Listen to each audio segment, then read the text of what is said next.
Hey, brand builder, Rory Vaden here. Thank you so much for taking the time to check out this interview. As always, it's our honor to provide it to you for free.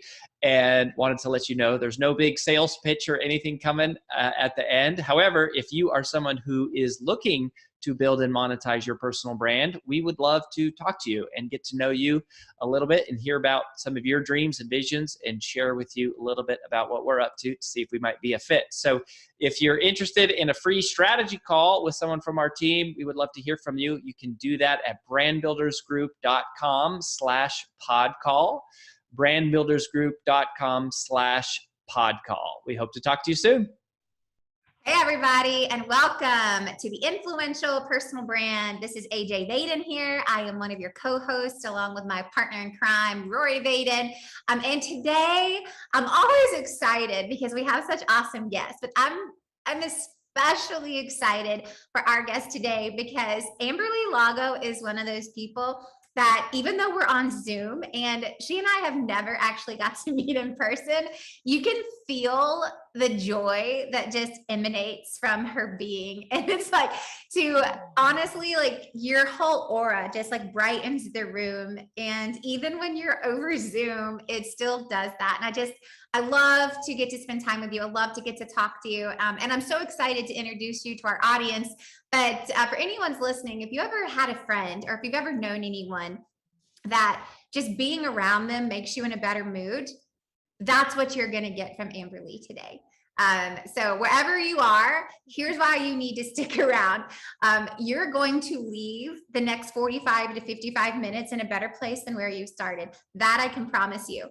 I don't know all the amazing things we're going to talk about right now. That's the beauty of the conversations that I get to have with Amberly. But what I do know is that you're going to be in a better place than where you are right now. So you need to stick around. You need to pay attention, get out a pen and paper, right? If you're driving, don't do that, but listen intently, right? But this is one of those conversations that you just never know what you're going to get. And I feel that way every single time that I talk to you. And I'm so excited to introduce you to our audience. So let me give you a little bit of a formal introduction so that I don't forget any of the awesomeness that makes up all things Amberly. So a quick recap for all of you listening. If you are new to Amberly Lago, she is a peak performance coach. She's a TEDx speaker. She's a podcaster. Her podcast is awesome. I love it. She is a leading expert in the field of resilience and transformation, and she's got a hell of a real life story to back that up. She is the best-selling author of True Grit and Grace. She's the founder of the Unstoppable Life Mastermind, and I just love that title so much. We're going to talk a lot about this mastermind as it's launching right now. But I think more than anything, what I love so much about you is you have this passion about you and what you're doing, and you have a real life story that goes along with it. And I think there's a lot of power in having, academic credentials, and I'm not downplaying those at all. But for me, anyways, in my life journey, people like you who have these real life stories mean so much more. And that is why I'm so excited to introduce you to our audience. So thank you so much for being on the show today.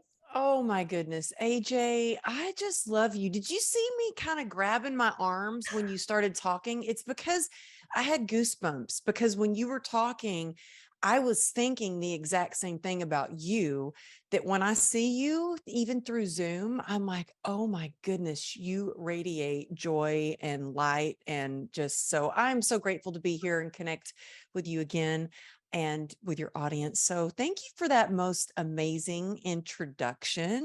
Well, it's all true.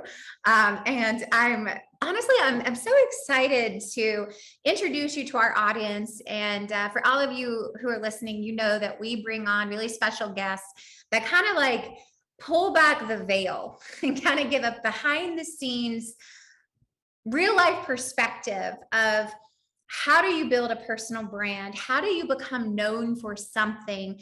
How do you tap into that thing that we call personal branding, which, to us is synonymous with reputation, and how do you build an audience, and how do you find an audience and how do you become known for something that you want to be known for? And so, Amberly, this is where I want to start, just in case anyone listening doesn't really know you. I would love for you to just give people a chance to get to know a little bit of your backstory, a little bit of your background, and like ultimately today, right? You've got this best-selling book, you have this awesome mastermind you're launching. You're a TEDx speaker, you're an amazing podcaster, you're keynote speaking, you're doing all these things, but you didn't always do those things. So give us a little bit of your backstory leading up to where you are today. Well, that's such a great question because I actually just had a conversation with someone who was interested in joining my mastermind yesterday. And she said, yeah, but Amberly, you have all these things because, you have this story that you can tell this story. And so, basically it was easy for me to get to where I am. And I just want to say, like, 5 years ago, I didn't even own a laptop. So when you say you have a best-selling book, you're a podcaster, I knew nothing about technology. And I remember Can I just pause right there? I want to make sure people like actually heard that. 5 years ago, you did not own a laptop. didn't own a laptop. I had a smartphone. Is that what they even call it now? Like when I say I didn't know about technology. How many people truly are listening today, do you think, that truly give themselves the excuse, I'm just too late to the game? Right? It's too late for me to get started. I'm too late to the game. I'm too old. I've already done this for too long. Like that's just too much work. Or what do I have to say? Like, or my story's not enough. My stories, and I'm like, we all have a story. You know what I mean? It's like we all have something to share, an experience to share that could be a roadmap for someone else. And when we get caught up in that comparison, or we start making excuses. I was 37 when my book came out. Yeah, I'm like, no, wait, 37. That's late. No, I wish I was 37. I'm 50. I was 47 when my book came out, or 46 or 47 when my book came out. 48 when I did my TED Talk. And then right after that, I started my podcast. So there's a part of me that when I hear you say these things like a podcaster, it's like, oh, wow, yeah, that's me. I actually did those things because it wasn't that long ago that I didn't even have social media. And it wasn't until I wrote my book and I had, I hand wrote about 90% of my book on these notepads. I have notepads all over my desk. I love notepads, but I didn't own a laptop and I didn't have a lot of people that also believed in me. And they thought I was crazy for wanting to write a book. I was in the fitness industry for 26 years and they were like, why don't you just stick to that? You're the fitness girl. And I'm like, but no, I want to write this book. And so I hand wrote about 90% of it. And one day was very discouraged when I couldn't figure out how to send a picture. Like I didn't even know my husband had a PC, like a computer that I did not know how to work. And I was asked to speak at this event for Lorna Jane, which I was really excited about. And still, I was a little bit like, okay, a lot imposter syndrome. Like, why do they want me? And I had to send them a picture like of me. And I was trying to find a picture to send. And I asked my husband, well, can you, show me how to send this picture in an email? And he's like, oh, what do you want now? And I was like, that's it. I'm just going to go buy my own computer. And I went to the Mac store and I bought myself a laptop. And then I went to type my whole book up. I got a publisher. And I love that you talk so much about the marketing and branding and the personal brand, because I love learning from you. And so that's one of the reasons I think so many people love all that you share, love your podcast so much, because we learn so much from you. Okay, I knew nothing. And this publisher was like, we don't do any marketing or branding for you. So if you want to get your book out there, it's up to you to do it. And so I was like, well, I don't have a big budget. Like I have zero budget. So let me try this social media thing out. And I had like a couple of hundred followers on Instagram. I literally that were like friends and family. I basically had that account so I could stalk my oldest daughter. I didn't even know how to post. And I was like, well, I'm just going to start sharing. And I started sharing what I had gone through, how Mm. I had to completely reinvent myself, how I had to learn how to love myself again. Um, and I started to share, like, mostly, from a scar and not an open wound. And I'll get to the question that you asked. Sorry for this I long love this. answer. But, I had this incredible career in fitness, and for 26 years, that's what I did. And so I was a trainer. I had trainers that worked for me. I taught a trainer certification preparation course. I was like in it. I was sponsored by Nike. I was doing infomercials. If you walked into like a Rite Aid or something, you would see vitamin labels, and there would be me right on the vitamin label. Um, and so I thought life is good. After a lot of grit to get to where I was like, life is good. And that all changed when, one day coming home from work, I got T-boned, hit by an SUV, thrown 30 feet on my motorcycle, and slid across the asphalt. And I remember looking down at my leg, and one of my first thoughts, AJ, was, this can't be good. I might have to train clients on crutches for a while. Like, I was already thinking, how am I going to keep training my clients? I had no idea just how much this was going to change my life. Rushed to the hospital, and I was put in induced coma. And when I woke up from a coma is when I learned I had a 1% chance of saving my leg. And to me, it was like my leg, that was my livelihood. Running was my drug of choice. I mean, that was what I did for happiness. A lot of people would like to, get rid of anxiety by having a drink or something. Running is what I did. That was my therapy. And I thought, what am I going to do? And I thought, well, 1%, well, then there's still a chance. Mhm. And I hung on to that 1%, and that was my glimmer of hope. And that is what got me through 34 surgeries, a lot of grit, a lot of prayer. God was with me. I had family and friends and amazing doctors, and they were able to piece by piece put my leg back together.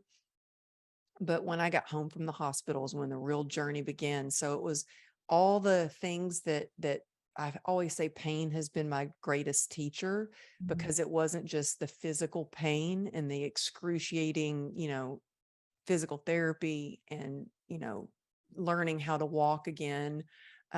Also being diagnosed with a nerve disease as a result of the injury.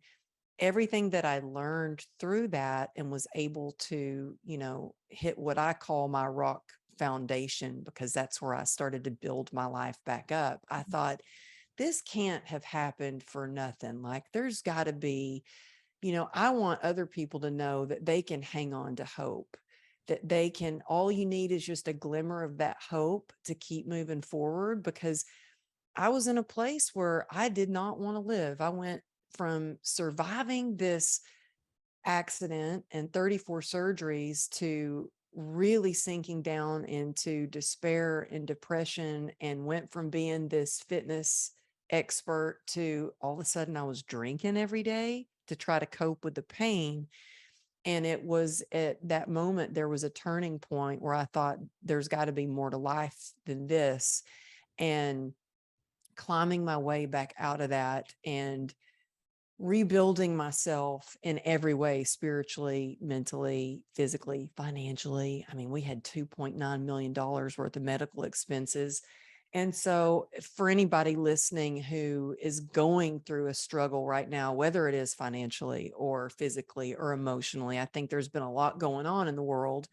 Or even you're in a place in your life where, maybe you didn't get hit by an SUV, but you got hit by something in these last couple of years, that there is a way that you can strategically take steps to rebuild and tap into your resilience to get through those moments. And let me tell you, if I can do it, and completely reinvent myself and learn to love myself, go from being a fitness model to being scarred up from the hip down, and doing that all in my late 40s. And now I'm 50, then a- anything's possible. You know what I mean? Like anything's possible. I mean, there are so many different paths that I could take this conversation from, just even this very shortened version of just a tiny part of your story. But there's one thing that really sticks out to me that I think applies to probably every single person listening, which is this devaluation of their own story. And like, even to hear you say, it's like, man, I hear this on the podcast from a speaker, and it's, oh yeah, it's like I do those things. I think today and every day, right? I think throughout, I don't think it's I don't think it's different today than it was 50 years ago, or it will be in 50 years from now. I think that in general, we downplay the significance of our own stories, and we forget that we all have a story, and that Mhm. our stories, our lives are there for a reason. Now, regardless of what, anyone's beliefs are who's listening, it's like things happen for a reason. And a part of that reason, I do believe, is to help us share. It's to create that community. And so I would just love to hear from you of your take on, like, how did you find the significance of your story in such a way that you're like, there's a message in here. And I feel so compelled to share it that I'm going to handwrite it, right? And I'm going to figure this out at 45, 46, 47, because there is something in this that I have to get out in the world.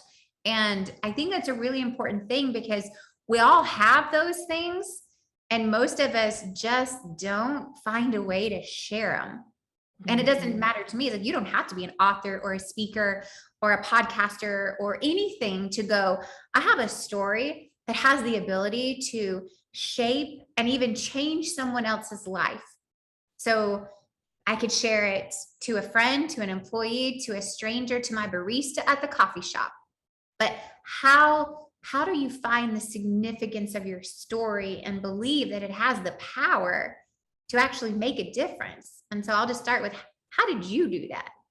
Well, you know what? I think that sometimes you have people around you that help you do that, because I did not see the significance in my story or myself. I mean, to be completely transparent, I hated myself. I really um just was very unhappy, and I didn't feel like I was enough. I didn't feel like I was a good enough mom anymore. I felt broken in every way, and it wasn't until I think a couple of things happened. And I mean, first of all, I will say that, like you said, we all have a story. We all have things that we're really good at, and I would really urge anyone listening today to really think about, what is that thing that people tell you that you're good at, or that people come to you and they're always asking you advice on this one thing, or this one thing that you could just talk about all day and it lights you up. It gives you goosebumps. You would talk about it whether you were paid for it or not. You would fly across the country to talk about it. Like, what is that thing or things, and start writing those things down. But for me, I did not see, like I said, I felt really broken. And I remember, I was so wanted to get back. I wanted to get back to training clients. And I remember thinking, I needed my clients now more than they needed me, because I needed a purpose. I needed a reason I wanted to get back to work. I wanted to do what I loved again. And so I remember thinking, well, who's going to want to train with me? Like, I'm broken, I'm on crutches. To my surprise, my business boomed, because people saw me going into the gym in my wheelchair and getting up out of my wheelchair to do tricep push downs, getting back in my wheelchair with my leg all bandaged up. They saw me coming in after a surgery and having like an IV and a wire that was going in a cast on my leg. And I was on the row machine, doing the row machine with one leg. They saw me on crutches. They saw me back in a wheelchair. They saw me limping. They saw me before I could get my leg all the way up around the bike. In the day that I got it all the way up and I could do the bike like a normal person. Well, kind of. It wasn't very pretty, but kind of. And so, yeah, to my surprise, like people were like, wow, like if she can do it, I can do it. And I would have people come up to me at the gym and say, I didn't feel like working out today. And I was, saying all these excuses to myself, but I thought about you. And I Mm. thought if Amberly can show up, I can get my butt in that spin class and I can do it too. And then I would have somebody come up to me and say, hey, do you mind talking to my aunt? She's having a real hard time getting off the couch. If you could just call her. And so I'd call her and I'd give her a pep talk. And so I pep talk, and I was like going to one person at a time. And I found myself on the bicycle at the gym, and there was a girl riding the bicycle beside me. And she noticed like all these people were just coming up to me nonstop, like the whole hour that I was there on the bike. And they would come up and they would tell me their problems, and I would offer solutions or suggestions that had helped me. And she goes, don't you get tired of people coming up to you with all their problems? And I said, well, no, not if I can help them. I said, I like helping people. So there was my first clue Mm. that there was something there, because, and then it was at the doctor's office. So I'd had all these surgeries. Still, like I said, I'd look down at my leg with kind of disgust because it was all scarred up. And it was giving me so much pain. I'd tried all these different treatments: ketamine infusion, spinal stimulator, spinal blocks, Eastern, Western medicine. I mean, you name it, I had tried it. I was on 73 homeopathic pills at one time a day and 11 prescription medications, and nothing was helping with this complex regional pain syndrome. And I remember I had this solution. I was like, well, we'll just amputate. And I went to the doctor who saved my leg and I said, hey, doc, I really appreciate you saving my leg and doing all these surgeries, but it's slowing me down. We just need to amputate it. I can't live with this pain. And he did something that just changed it for me. He put my leg in his lap. Usually they'll put your leg on the table. And I thought, gosh, I can't believe he's putting my ugly leg on his clean white coat. And he looked at my leg like it was a masterpiece. And just something shifted. And I thought, wow, if he can look at my leg like that, maybe I can learn to look at it like that too. And so every day I just started to love my leg for healing the way it did, for, enabling me to walk again, enabling me to train clients again. And so I think that sometimes when we have somebody believe in us or look at us differently and they see the significance in us, it allows us to start to look at the significance if we can't see it yet. And so that's why I think it's really important. I've heard the saying, success leaves clues.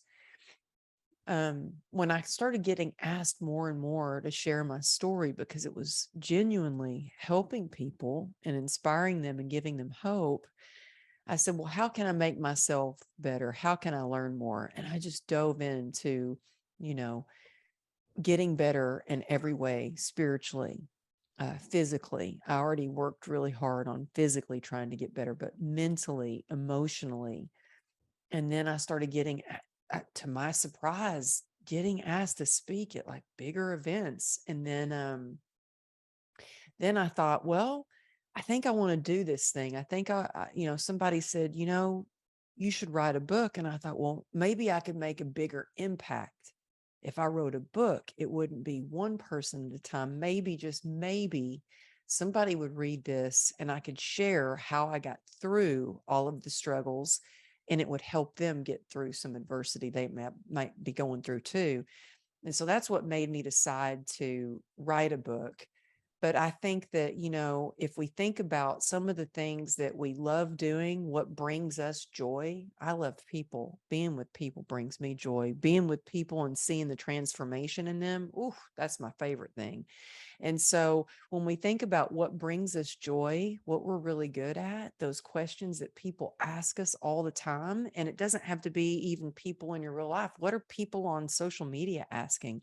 Yeah. Like, what are people asking you in DMs over and over? For me, because at the time I didn't have social media, I just went on what people were asking me, like in real life at the gym, when I would walk down the street. Um, and then as I got to be on social media, I started really paying attention even more to what people were asking. And I'll never forget, AJ, I had this. So I was doing this big event, like I was speaking at this event, and we all gave away, a free gift. Well, I was like, well, I've got a gratitude journal. I'm giving away, like I'm living large. I'm giving away a gratitude journal, and it's even downloadable. And so the guy after me gave away a house. And I was like, whoa, dude, way to one up me. You gave away a house. That's awesome. And so I didn't know who this billionaire was, and so he went and researched me. And then he contacted me. He's like, hey, Amberly, I just want to know who you're using for your marketing branding. We'd like to hire them. And I said, oh, no, no, no, that would be me. And he's like, well, how do you do it? What do you do? And I said, I listen to my audience. Like, I Mm. pay attention to my audience. And he's like, no, no, but what do you do? And I said, well, I really don't know what I'm doing. He goes, well, then we want to hire you to help us. I said, no, no, no. I'll send you to AJ. That's what she does. but, but, it's like, he's like, well, that's the beauty. You don't really know what you're doing. And I still don't. I think I'm just still trying to figure it out. That's why I listen to your podcast. So I That's can learn the latest, you. tricks and tips. But Here's I think it, you have it figured out. It's everyone else who doesn't have it figured out. And I say that sincerely. And we, over the last 6 months, our company, Brand Builders Group, has been going through our own reinvention. And we just launched what we call BBG 2.0, because we've really spent the better part of this year, 2022, of refocusing on who we want to serve, who we are as a company. And honestly, what do we think that we're the best in the world at? And as a part of any startup, and when we're all getting started, it's just, we do whatever you have to do. And, many people just stay on that track. And I really felt through a course of a variety of different events this year that we needed a recentering back on the heart of who we are, back on our uniqueness, back on what makes us different, back on what's made us who we are.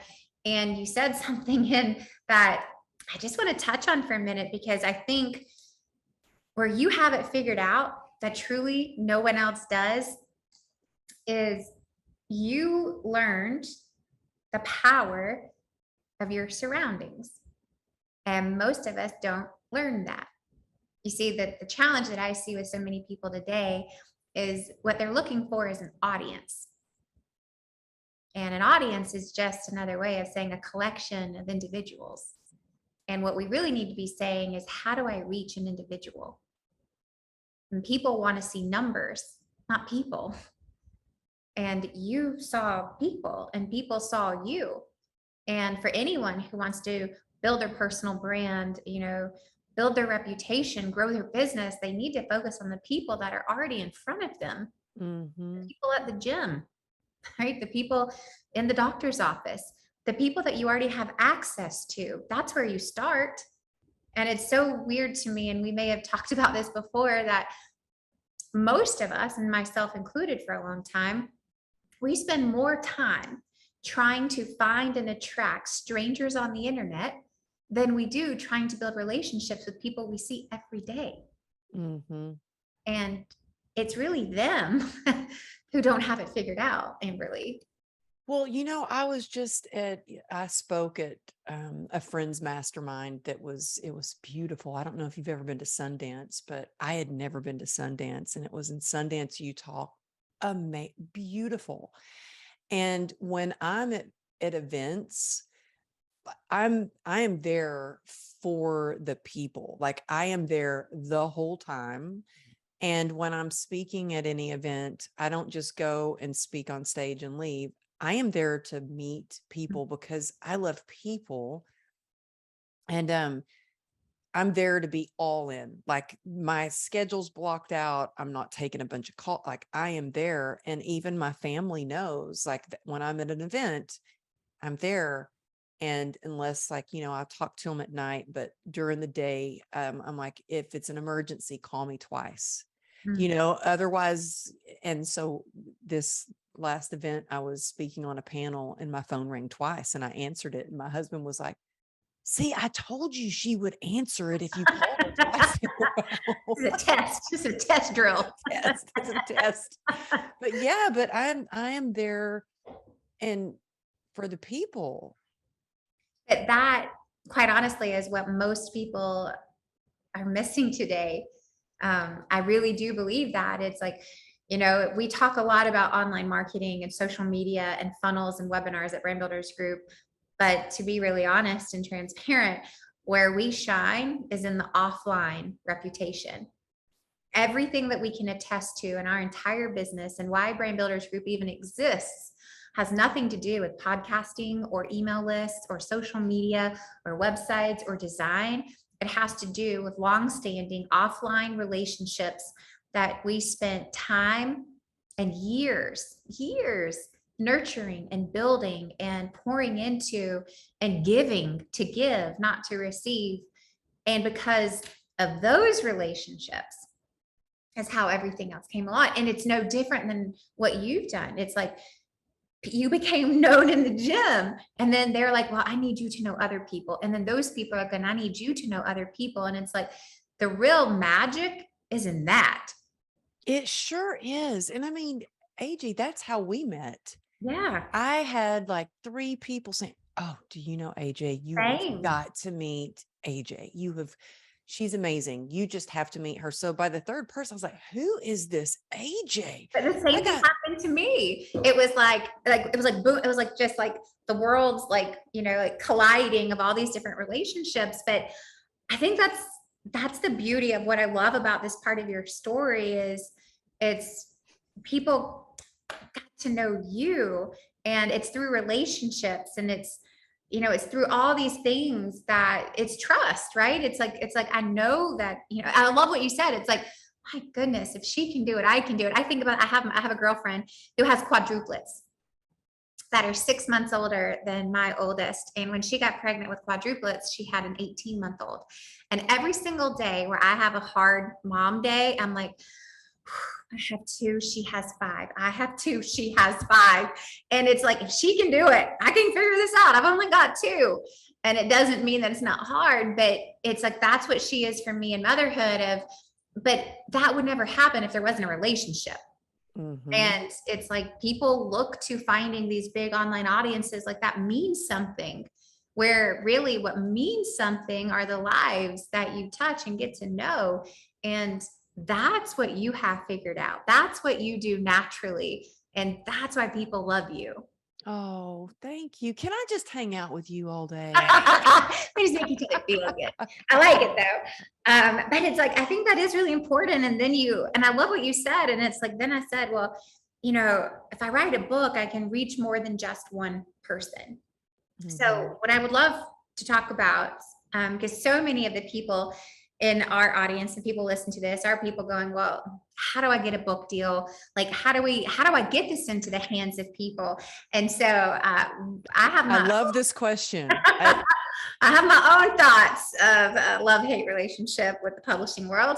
But I would love to hear your take on like, okay, for all of you out there, here's what you need to know if you want to write a book and you actually want people to read it. So okay, if you want to write a book and you actually want people to read it, you actually have to start writing today. Like, make a commitment that you're going to do it, decide, and then get out your notebook. Look, I didn't even have a computer when I started.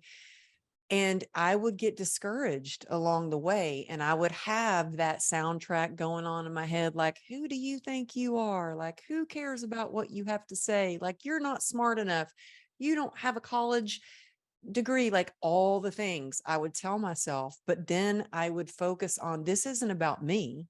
This is about who I can serve. Mm. And maybe this is really going to help someone, because I don't ever want anybody to be in that dark place that I was in, where I was thinking, my kids could find another mom, my husband could, find another wife. I don't want anybody to ever have to feel that way.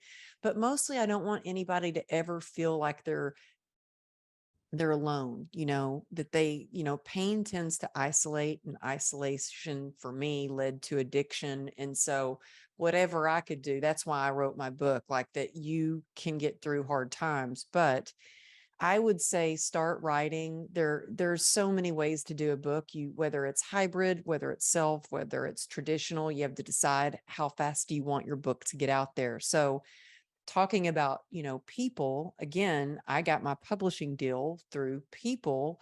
I had a friend of mine that invited me to, go to this conference that was all for authors, and there was going to be publishers there and literary agents. And I'll just make this a quick story, but this goes back to how you treat people. I thought, well, the ticket was only like, I think $50 to go. I'm like, how good can this conference be? Like, but that's what was my thought. How can it be that good? It's only $50.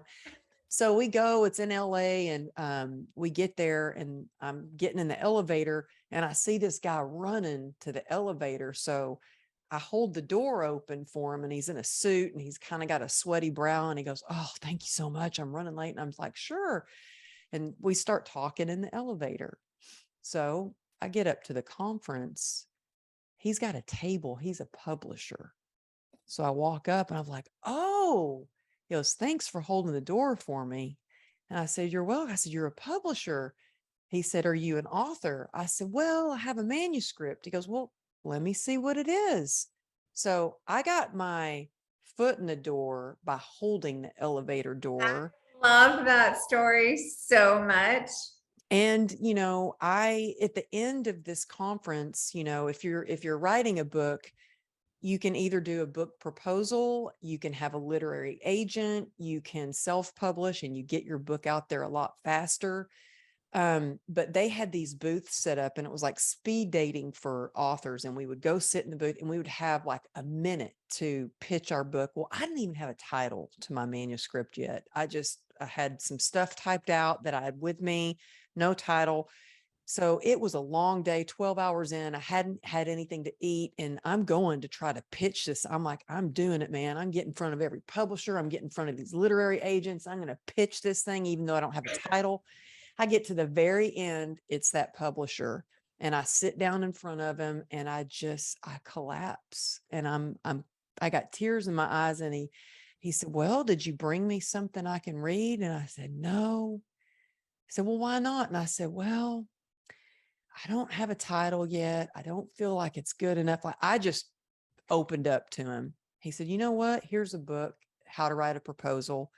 He gave me a book on how to write a proposal. He sent me on his way with his business card. So I had his number, and I gave him my business card. My phone rings about a week later. He's like, "Amberly." And I see it's a New York City area code. I'm like, "Ooh, this is New York City. I better answer this." That's awesome. Like, "Hello?"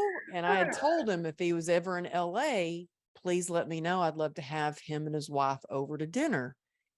So he calls, it's him.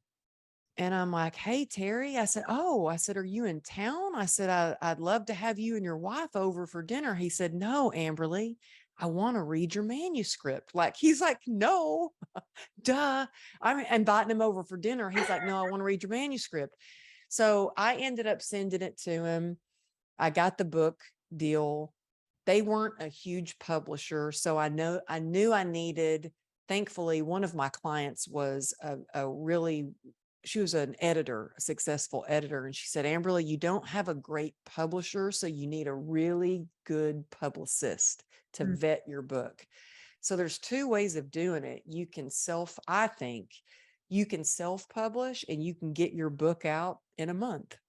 I mean, it's quick. Get it on Amazon.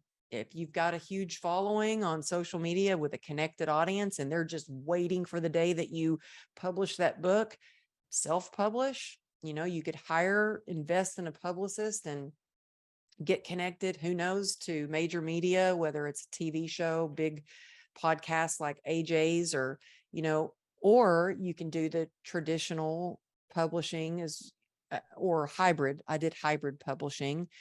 And it takes longer. I mean, it took a year, but for me, that was a good fit. I think we're all different and you have to go with whatever's a good fit for you. For me, because I was so brand new, I had not built up my platform at all. And I had one goal. I had a year of the publishing process to when it was like they had the manuscript where it was edited, cover designed, and all of that. And a year, I thought, well, that was back when, you could do a swipe up. And I thought, well, I want to build my audience on Instagram to like 10,000 so I can do a swipe up. So for 1 year, I did not ask for anything. I provided value, value, value as much as I could. I gave. I created free playbooks, workbooks, a free gratitude journal. I was doing whatever, a resilience challenge, a free webinar, seriously for free for a year. Then when it came time for my book to launch, I was like, I took my audience on that journey with me. Yeah. So it wasn't like they didn't see the behind the scenes of how freaked out I was or the struggle or whatever. Like they were with me. When I opened my box of books for the first time, my daughter videoed it and I wasn't expecting, but I started crying when you've worked so hard on a book and you see it for the first time. I cried and that's on video. And so my audience was there with me. And to me, it doesn't feel like audience. To me, it feels like family. Like there are people that I literally connect with every single day. And, a lot of people didn't understand why I was on social media. They're like, why are you on social media? Why is it so important? And I had this plan. And my big vision was, yes, I wanted to be able to swipe up, but I also, and I don't know really how I thought this out or knew this, but I thought I wanted to build genuine relationships through social media because when it came time to planning my book tour, I wanted to be able to actually meet the people that I Mm. connected with in person. And that's what happened. And it wasn't until my husband saw that and he saw somebody. I was at the LA Conference Center and this girl comes running across the conference center with her suitcase, her carry-on suitcase, and she's got tears coming down her face. She had read my book. She flew from Australia to come meet me at this conference. And that was the first time that my husband was like, wow, I guess that whole connecting through social media actually works. And I'm like, yeah, I've built some amazing relationships. So I that's when he kind of got it. But you know what you said there, and you've said this a couple of times that I think this is like a really good point to like bring up is, I mean, you've said earlier, it's like ask who you can serve. Then you said when that gentleman said, who does your marketing? You said, no, you need to listen to your audience. And then you just said, my audience is more like family. I connect with them every day. So much of everything that you talk about is about the who. And so, as we're kind of rounding up here, and I'm sensitive to the time, but how did you find your audience? Like, how did you know? Because I think that's something people really struggle with. And quite honestly, I think people ultimately focus on the what should I be doing and how do I get more followers and, how do I do this versus going, who do I want to serve? Who is the ideal audience for my message? Who should I be reaching? And so, one, how did you figure out the who for you? And then how would you say other people can do that? Well, I think that's such a great question. And for me, I think that it's really important to stay true to who you are and not try to be like somebody else that you might see on social media or your neighbor next door, whoever. You have to be true to you. And I started just sharing like really like I don't have a lot of things planned out. I share what's actually going on with me, what I'm working through. I share the struggles along the way and how I got through it. So maybe it'll help somebody else. And so on social media, I mean, I've shared things that my husband's like, oh my God. I like actually when I wrote my book and he read the back of the jacket, he said, oh my God, they wrote on here, survivor of sexual abuse. Did you see that? And I'm like, yeah, I write about overcoming sexual abuse in the book. You might want to read it. Like, sorry, I talk about it. So I talk about things. And again, sharing from a Just stop. scar. Read the book. Read the Yeah. book. Yes. Yeah. But, sharing from a scar and not an open wound. Yeah. But I think sharing what you know, I think is that's worth just pausing and let people soak in. Share what you know. Anyone who suffers from imposter syndrome, in my opinion, is sharing from a place of where they don't feel like they know anything. And they feel like you feel like you're an imposter because you're sharing from a place that's not authentic to you. And it's like, share what you know. always go back to your truth. Yeah. If you feel stuck, always go back to your truth. And I mean, that's something actually my friend, when I was feeling like, I got this big speaking gig and my friend Henry Amar, I was like, oh man, Henry, do you ever get nervous? And he goes, yes, but you know what? The best advice I could give you is always go back to your truth.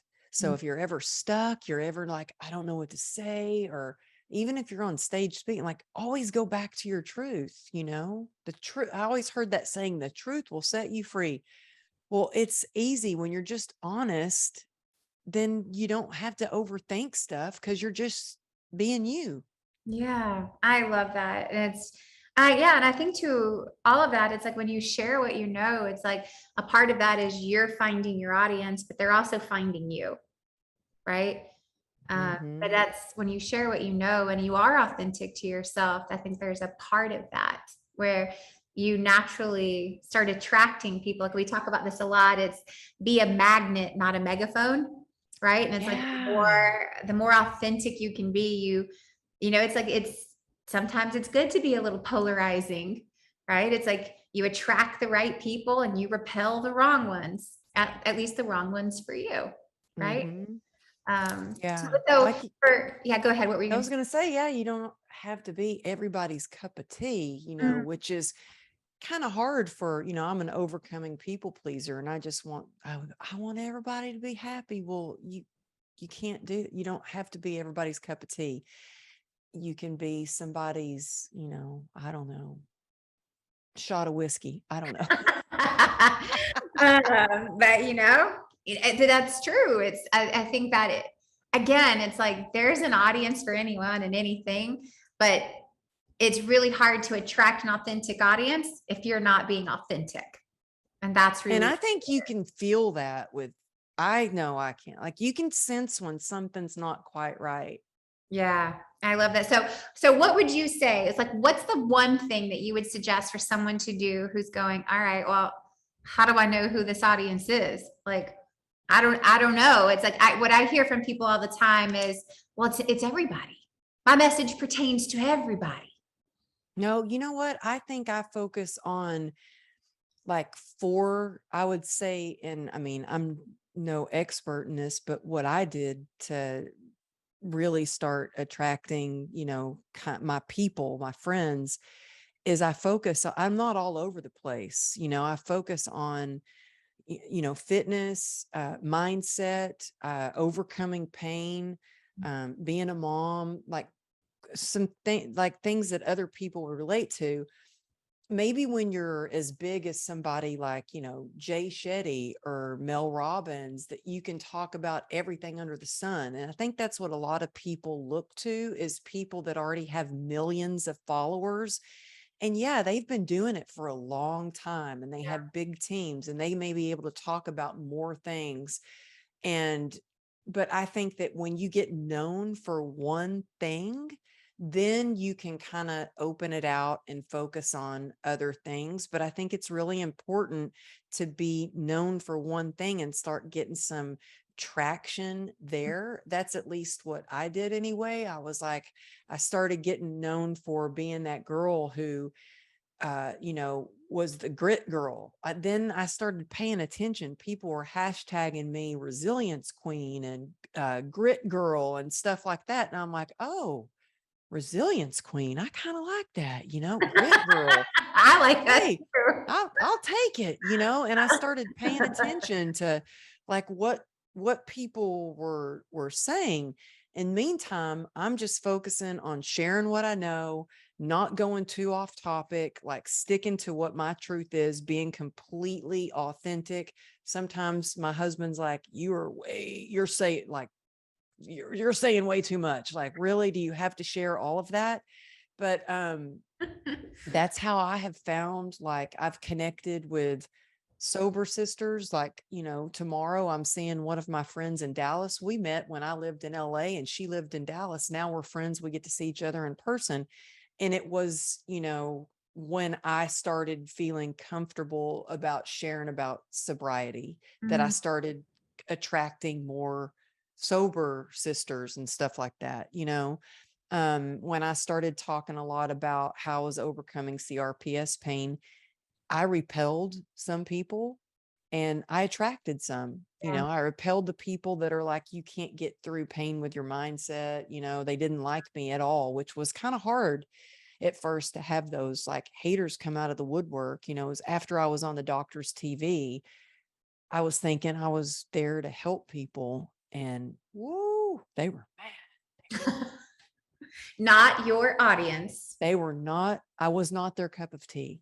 Yes. I think that is a hard pill to swallow for a lot of people because we want to be PC. We want to be so PC that we appeal to everyone. And it's like, if you're not rubbing somebody the wrong way, then you're just not being you. Right. So it's like, no, not everyone is going to like you. And if you want everyone to like you, then there's a whole bunch of you that you're not letting us get to know. Mm-hmm. And Yeah. Actually, my we're husband okay with that. congratulated me when I got, he's like, congratulations. That's awesome. And I'm like, no, it's not. Then I was like, I got over it, But it's a sign of being truly authentic. And I think we all need a little bit more of that. I bet one of the biggest conversations that I have with people who have been really successful in business, but don't have really big followings. And now they really want to transition into doing something more about sharing a message. They're like, well, I want to make sure that, I don't rub anyone the wrong way. And I'm like, well, then you're not going to be able to tell 95% of your story because it's not going to go well with everyone. And we have to be okay with that. But the more you know who your audience is, the more that you're okay with who your audience is not. It's so true. It's so true. All right. Well, okay. So I know that we're a little bit over, but I have just two quick last things. And before we wrap up, I want to make sure everyone knows how to connect with you. So for everyone listening, if you love this conversation, I would just highly, highly encourage you guys. You need to get the True Grit and Grace book. You guys need to check out this podcast. Amber Lee just launched a mastermind called the Unstoppable Life Mastermind. You can find all of those things plus all of her, online platforms that she's a part of at amberleelago.com. Right. So amberleelago.com. I'll put that in the show notes. We'll put links for the book. We'll put links for all the things so you can just access them really quickly. But just to wrap this up, and this has nothing to do with like a conversation in general, but I just love to ask people just some questions for one, to help us get to know you. But also I just find if these things are helpful to me, then most definitely they're going to be helpful to someone else. So 3 quick questions, right? And these, I love it. As short or as long as you want. What's one book that you would recommend universally to any human on the planet? The 4 Agreements. The 4 Agreements. Love it. Okay. That's a great gift book too. It's just, simple, good. Yeah. Okay. Then my next question would be, if there was one lesson that you have learned since really building your personal brand, being an author, podcaster, speaker, all the things. What's the one lesson that you hold closest to your heart? Mm. I would say to really listen to your gut.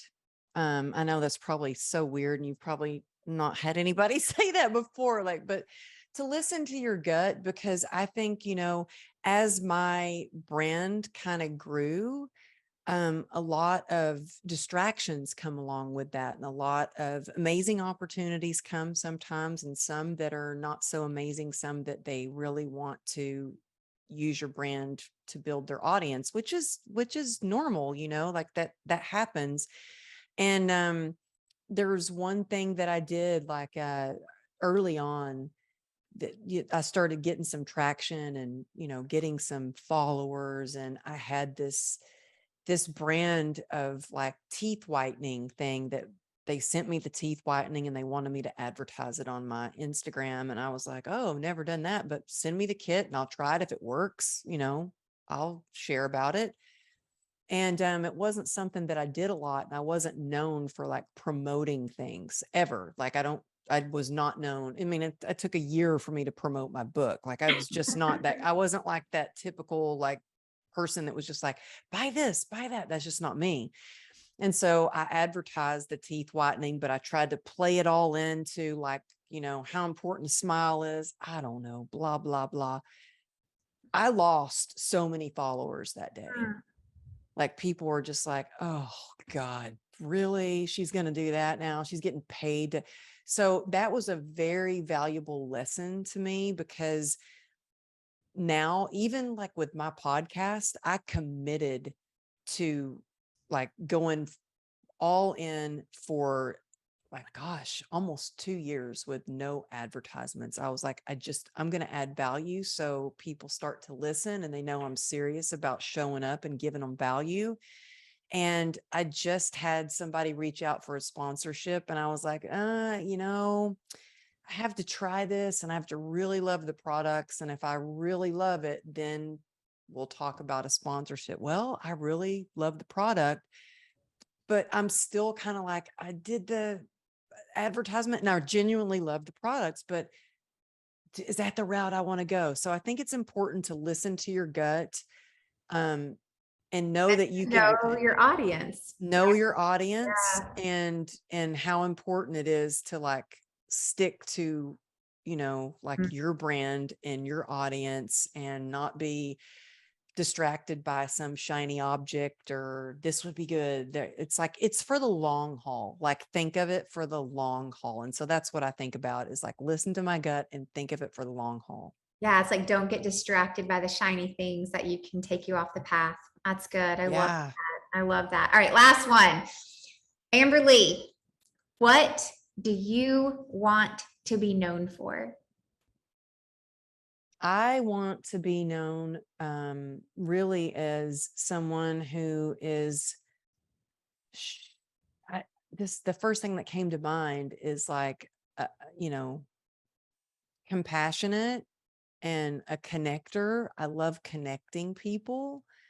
I think that sometimes we don't kind of know sometimes that we have a gift at doing something until it keeps showing up in our life. And for some reason, I love connecting people. I have an eye for going, oh my gosh, you would be awesome meeting this person. And so whether it's, a group of sober sisters or a group of badass, female entrepreneurs, that's one of the reasons I started my mastermind, is because I love connecting people. And I think that when we connect with one another, that's how we all grow, when we do things together.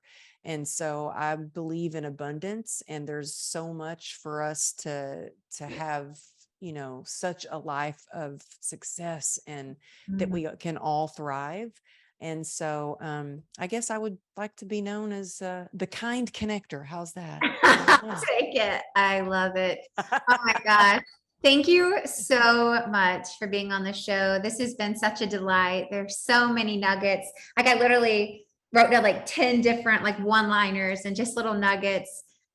This is Okay, I have to ask you a quick question, just a quick question. Yeah. When I talk to you, like y'all, I love talking to AJ, but when I see you online, it's like your eyes are these piercing, like it's so much fun to look at you online. Are you looking at this is a branding question, like an event question. Are you looking through the camera or are you looking in the screen? at the camera. You're so good. See, I learned something just in this episode right now. Okay. I'm No. going to take a sticky note and I'm going to put it on my computer that I need to, okay, see the difference? I'll tell you what I do. And this is a little tip for anyone who does a lot of camera work. It's like, it can be really annoying sometimes to look at this little dot when I see like your face, like kind of off to the side. So I make your picture really small and I put it right underneath the camera. Oh. And so it's like, I can always see you and your facial expressions right below. And so, although I'm looking directly at the camera, you're right in my peripheral. So I can see your facial expressions. I can see you move. But that's always really important to me because I want to make sure that I'm making eye contact with whoever's going to be watching. So good. Okay. I'm looking at you now. And I have to say, you were incredible when you came to speak at the mastermind. People are still talking about all you shared. That was the best presentation by far I've ever had in the mastermind. Your slides, everything. You're just such a pro. And I'm so grateful for you. And even doing this podcast interview, I'm like, okay, Amberly, I'm doing a virtual event tonight. And thank goodness we did this interview because I'm looking at the camera now. I love that because it's a really important thing. It's like, I notice too, when other people, it's like, I know that they're not looking at me. And when, I watch videos, I want it to feel like you're looking at me. Yeah. I have that connection. But it can be really distracting. And I was also like, why does she look so good? Why is her hair and makeup so good today? So you're doing a virtual event tonight. It's like, part of it is like, I can't look at myself because I'm like, oh God, like she looks like she's all like dressed up. You look so good. Thank you. I have on my workout pants on the bottom. Well, for those of you who can't see, you'll have to go watch the video on YouTube that she is dressed out she's dressed to the nines right now. She looks awesome. You're so sweet. Oh my gosh. We love you. We are such a fan of you. And y'all, if this is your first introduction to Amberly Lago, y'all need to go follow her. Subscribe to this podcast. Again, amberlylago.com. Check her out. Check out the book. It's nonstop awesome. So we're so grateful for you on the show. Thank you so much. And for everyone listening, we love you. We'll catch you next time on The Influential Personal Brand. We'll see you later.